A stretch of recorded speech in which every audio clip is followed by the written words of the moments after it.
In its monthly update, Nebraska's National Agricultural Statistics Service rates cattle and calf conditions 87% good to excellent across the state, with calving progress 4% complete. We explained in our previous episode of Market Journal how feeding times can impact when cows calve.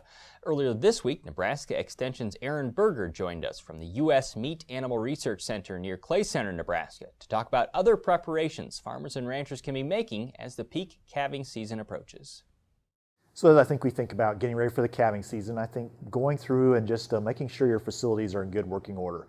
Oftentimes it's been maybe 9-10 months since we used those facilities, so something could have got broken that we didn't remember, but making sure gates, head gates, all those things are up to snuff and working properly, that our lighting is in place, that we have those things ready to go. That's a good place to start. I also think just reviewing what you have on supplies in terms of what you need in terms of helping assist a cow at calving, so things like sleeves, obstetrical lube, make sure you have change or straps, make sure your calf pullers in good shape, ready to go, and that you're ready from that standpoint. I also think having some colostrum on hand so that we can use an esophageal feeder if we need to when that calf is born, being ready to milk a cow out. Also, there's some good colostrum replacement products available today if you don't have some on hand.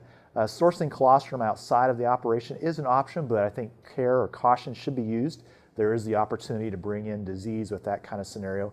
Review with your veterinarian just a protocol in terms of when you should be calling them if you need assistance, maybe visiting with them also about what colostrum products would be, replacement products would be a good option for you.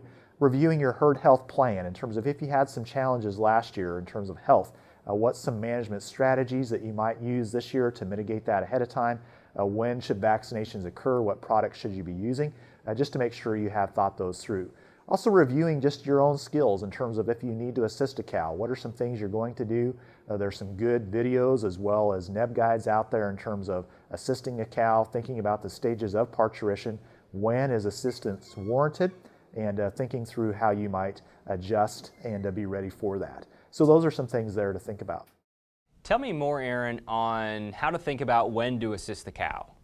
So I think we want to just be paying attention to the stages of parturition, understanding what those stages are, reviewing those, and then thinking about from an assistance standpoint, if you're not seeing progress at a certain point in time, going ahead and bringing that heifer or cow in and examining, make sure that the calf presented normally, make sure that that cow or heifer is dilating as she's supposed to, and then also really thinking about understanding what your skill level is and when you do need to call a veterinarian. Obviously the purpose is we want to deliver a live, healthy calf, and there's a point in time when you need to realize what your limitations are and call the veterinarian. Almost always sooner is better than later, and so we want to be aware of that and recognize that.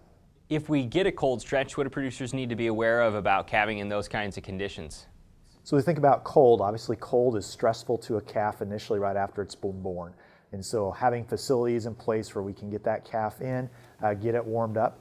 Again, really reviewing, I think, how you warm a calf up, having a rectal thermometer on hand so you can temp a calf, know where they're at. If we start to drop below between that 100 degrees, sometimes just some warm air and some warm colostrum can get that calf back to where he needs to be body temp wise. If we really start to drop below that mid-90s standpoint, we might want to think about a warm water bath to bring that calf's temperature back up. Again, getting him dried off, getting colostrum into him, and then making sure he's alert and ready to go before we go back and put him with his mother.